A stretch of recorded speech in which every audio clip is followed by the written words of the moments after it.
In the mental performance industry, a lot of times we're taught that we can't really showcase what's going on with our clientele. And there's an ethical side to that, of course. But how do we really market and talk about what we do? There's a big misconception to think that a mental performance consultant or coach or a sports psychology professional that isn't clinical does the same thing as a therapist. And a lot of times it doesn't look as such. Now, can these overlap? Of course. But I would say the majority of individuals, their approach is more practical for the most part. So, how do we really implement this if we're not really showing it? Now, you don't have to verbatim say the name of who you're working with, but doesn't it make sense to talk about what types of issues your clients deal with in a more generalized sense and how you go about it? Because when we talk about this publicly, it's sharing information with other professionals. Maybe they can implement it themselves, or maybe they've dealt with something similar and they can give you some feedback or help. That's one aspect. But going back to the marketing side, how do we really get it out there? Now, one of my workers, we're talking today, and he made a great point. When he's getting into this industry, he was learning, going to conferences, he kind of got dissuaded because most people are saying, oh, that's not what you're supposed to do. And if you look at my page, obviously, if you follow this, you see I post a lot of content. Now, I don't directly say people's names, but the main point is I exemplify what type of work that I do. Now, bring this all to my main point of this video is survivorship bias. This is something I cover a lot, and my practice is a cognitive bias that I like to talk about because it can give you insight on how people make these fallacies and mistakes when it comes to being a high performer because they buy in too much to just do this, follow the grace, and you'll be okay. That's a survivorship bias. Now, how does this carry over to the mental performance industry as practitioners who swear you shouldn't talk about what your clients are doing, but let a famous athlete, insert Simone Biles, insert AJ Brown, list really goes on. And then they're talking about them. Mind you, these people don't know who you are, but I get it. It's saying, oh, look what they're doing. This is similar to what we're doing. Therefore, it works. And I think that's more of a disservice than what they don't want you to do, because now you're just basically riding the coattails of someone who's a high performer. And no offense, I like to keep it real. I love what I do. I love what this industry is. But those performers probably would have still gotten to that point, whether or not they did visualization, box breathing, self-talk, whatever. Now, could it have helped? Sure. I work with a lot of professional athletes and just people in general where I can say, okay, it helped them. But who am I to make that association? Because guess what? If you're just coming in the door when someone's already at that point, what really did it do other than give them the tools? And that's what we should be about. But this is where the survivorship bias problem comes in. You're giving this tribute to what other athletes are doing, and they made all the right decisions or they made the wrong decisions and they showcase what they did. But you're only looking at the people who made it. And that's why this is a survivorship bias. What about all the people who did use mental skills that failed, that lost the World Series, that didn't make it to college football, that didn't make it to pro football, that didn't make it anywhere? They don't get talked about. It's a classic case of we talk about what's still here because we can still see it. Now, where does the survivorship bias even come from? That's why I like talking about the historical aspect, because this came from World War II when scientists from America and Europe were fighting the Nazis, and they want to realize, how do we armor our planes so it's protected but not too heavy? Because obviously the plane has to be a certain weight to stay in the air.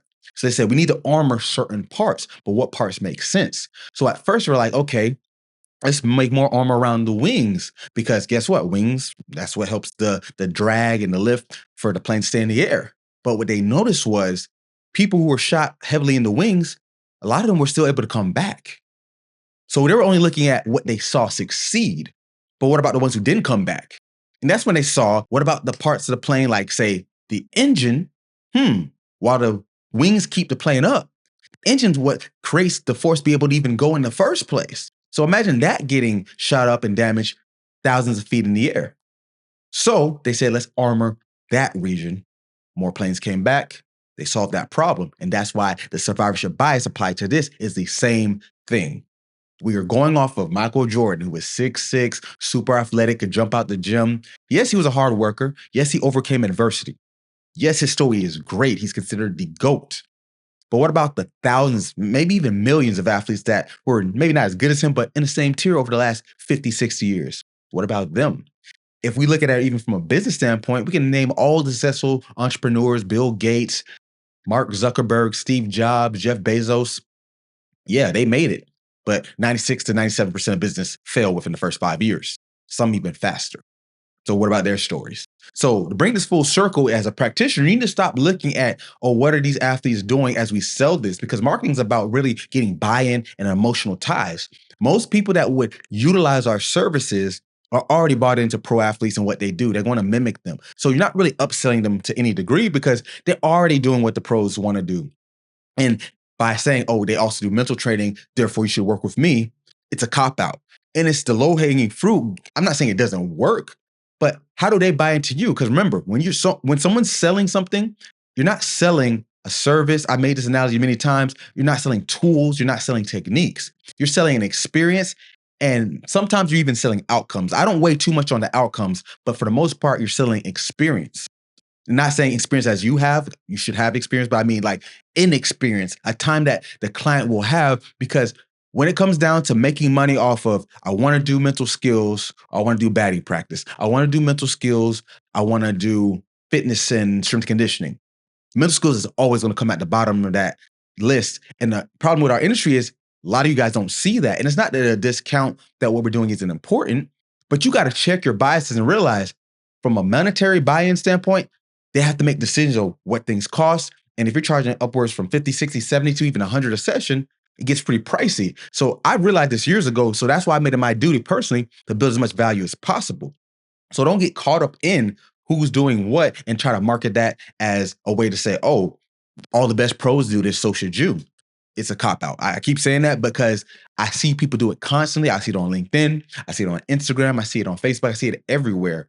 And guess what? Those are people I typically find out they're not doing as much as they can, unless you're with an organization, of course, then you got guaranteed money coming in. But we talked about that. It's a different topic. But if you're trying to build a business or at least some kind of side practice to any degree, you have to, one, put the footwork in. That goes to making content. We talk about that. That goes to doing ebooks, things that's going to get buy-in at a low level, and then you raise it up. But until you do that, you can't just keep citing other people's accomplishment, because I always say we should talk about this commonly, but not make it commonplace. And I mean by that is commonly means it should be in people's minds, whether they're high performers, low performers, practitioners, athletes, business owners, but it shouldn't be commonplace, meaning it's just, whatever. This is just something to do. Because when those get crossed, then people see it as expendable. And if it's expendable, why would they spend on it? So that's my diagnosis. Survivorship bias fatigue. People are getting tired of you just saying the same old stories. Insert golfer here, insert Olympian there, insert NBA team here. I can set my watch to this. I've seen it like clockwork when the Oklahoma City Thunder won. I saw numerous people. This is why they won. Team cohesion. This is what you should do. And that way you will be able to be mentally tough. Would you buy that? I don't think so. I definitely wouldn't. So there's a lot to be spoken on that term, but try your best to be what you speak about, because I guarantee you that's what people want. You can stay in your bubble and your echo chamber and think that's what's going to get you there. Fine. Tell me how those results go, and they do fine. Great. But more than likely, it's not. So thanks for tuning in. And that's my pathology.